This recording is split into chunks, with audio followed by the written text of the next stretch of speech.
요즘 경기가 최악이죠. 자영업 하시는 분들은 코로나 때보다 더 힘들다고 하시는 분들도 많고, 폐업률도 역대 최고라고 하기도 하더라고요.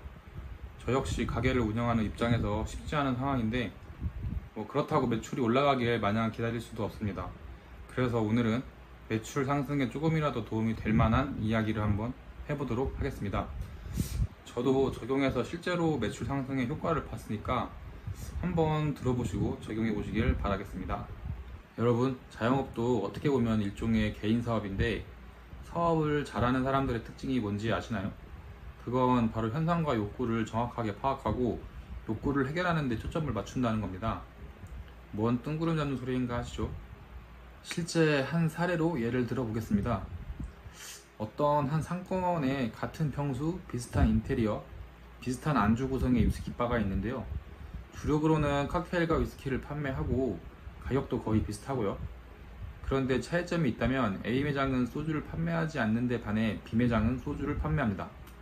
두 매장 중 어느 곳이 매출이 더 높을까요? 바로 소주를 판매하지 않는 A 매장이 B 매장보다 2배 정도의 매출이 더 잘 나옵니다. 오픈업이라는 사이트를 통해 중간값으로 비교를 해봤고요. 제가 실제로 다니면서 봐도 크게 다르진 않아 보입니다. 일단 상권을 좀 얘기해 보자면 이 도시는 대기업이 있는 신도시이고요. 두 매장이 위치한 곳은 이 도시에 있는 한 먹자골목 상권인데 엄청 큰 상권은 또 아니고요.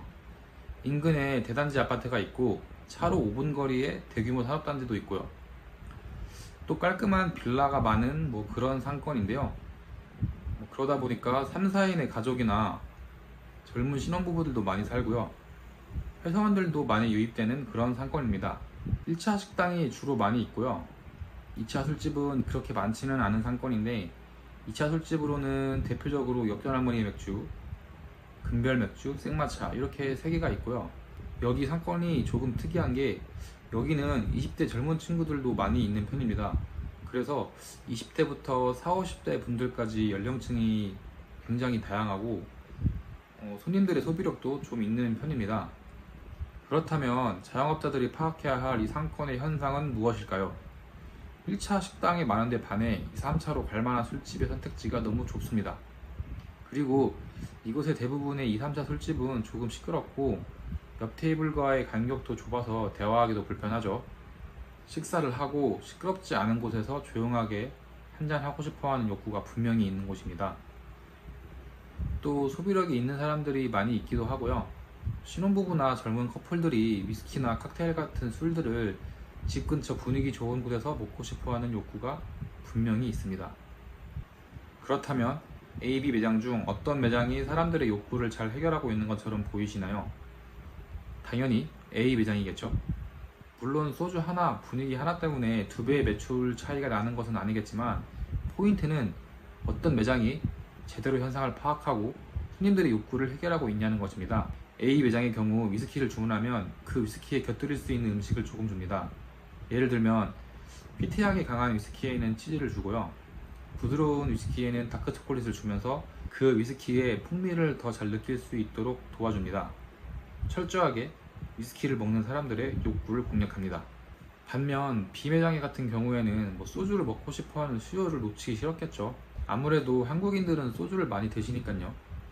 그런데 이곳에는 소주나 국산 맥주 같은 저렴한 술들을 파는 대형 프랜차이즈 술집이 있습니다. 소주 수요에 대체제가 있다는 거죠. 애매하게 소주를 팔아버리면 분위기가 의도했던 것과는 달라질 수 있습니다. 한번 상상해 보세요. 옆에서 소주를 마시는데 혼자 위스키 향을 느끼고 있다? 괜히 소주 수요를 잡으려다 이도저도 아닌 매장이 될 수 있다는 거죠. 이렇게 소비자들의 욕구를 해결해주는 매장과 아닌 매장은 매출에서 큰 차이를 보이겠죠.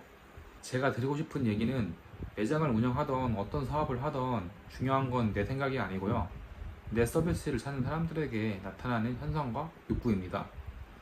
장사가 안 되면 여기저기서 그 이유를 찾으려고 하는데 맞을 수도 있고 혹은 친절함이나 서비스에 지될 수도 있겠죠. 그런데 먼저 이유를 찾기 전에 뭐가 문제인지부터 파악하고 거기에 맞는 해결책을 내놔야지, 그런 것들을 생각도 하지도 않고 단순하게 이것저것 바꿔본 데서야 오히려 독이 될 수 있습니다. 아무쪼록 이 영상을 보시는 분들은 소비자들의 이 현상과 욕구를 정확하게 파악해서 욕구를 해결하기 위한 방법을 한번 생각해 보셨으면 좋겠고요. 그리고 뭐 제 얘기를 조금 하자면, 저는 코로나로 영업 제한이 있을 때 호기롭게 술집을 창업했었는데요. 그 당시에는 금리도 낮았고 나라에서 코로나 지원금이나 대출 등으로 돈을 많이 풀었잖아요. 그러다 코로나로 인한 영업 제한이 풀리면서 제 술집이 소위 말하는 대박을 쳤었는데요. 주말에는 웨이팅도 있었고 제 가게를 들어오고 싶어 하는 사람들을 보면서 나도 모르게 자만에 빠졌던 시기가 있었습니다. 소비자들의 현상과 욕구를 파악하려는 생각조차 하지 않았었죠. 그러다 보니까 이게 오래 가지는 않더라고요.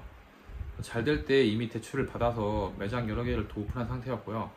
집도 좋은 곳으로 옮기고 소비력도 더 늘어나는 상황에서 대부분의 매장이 매출이 떨어지기 시작하고 대출 상황에까지 도래하다 보니까 정말 버티기 힘들더라고요. 어떻게 극복해야 할지를 몰라서 매일 울었던 것 같습니다.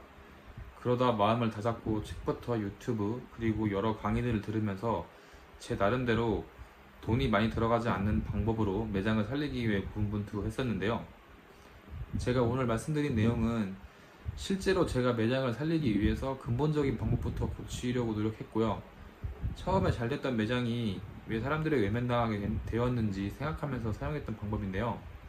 손님들이 진정으로 원하는 게 뭔지 깊게 생각하고 손님들의 피드백도 귀 기울여서 들으며 고쳐야 할 부분들을 하나씩 고쳐 나가다 보니까 떨어졌던 매출이 다시 오르는 걸 직접 경험해봤는데요. 제가 이런 힘든 상황들을 겪다 보니까 주변에 비슷한 상황을 겪고 계시는 분들이 눈에 들어오더라고요. 그래서 저의 짧은 경험이나마 유튜브를 통해서 한번 말씀드려봤고요. 제가 했던 방법들을 앞으로도 영상을 통해 말씀드릴 예정입니다. 요식업이 모든 자영업 중 가장 난이도가 높다는 말이 있는데 제가 경험해보니까 그 말이 틀린 말이 아니더라고요. 아무쪼록 이 영상을 보시는 분들이 방향을 잘 잡아서 앞으로 나아가시길 바라겠습니다. 감사합니다.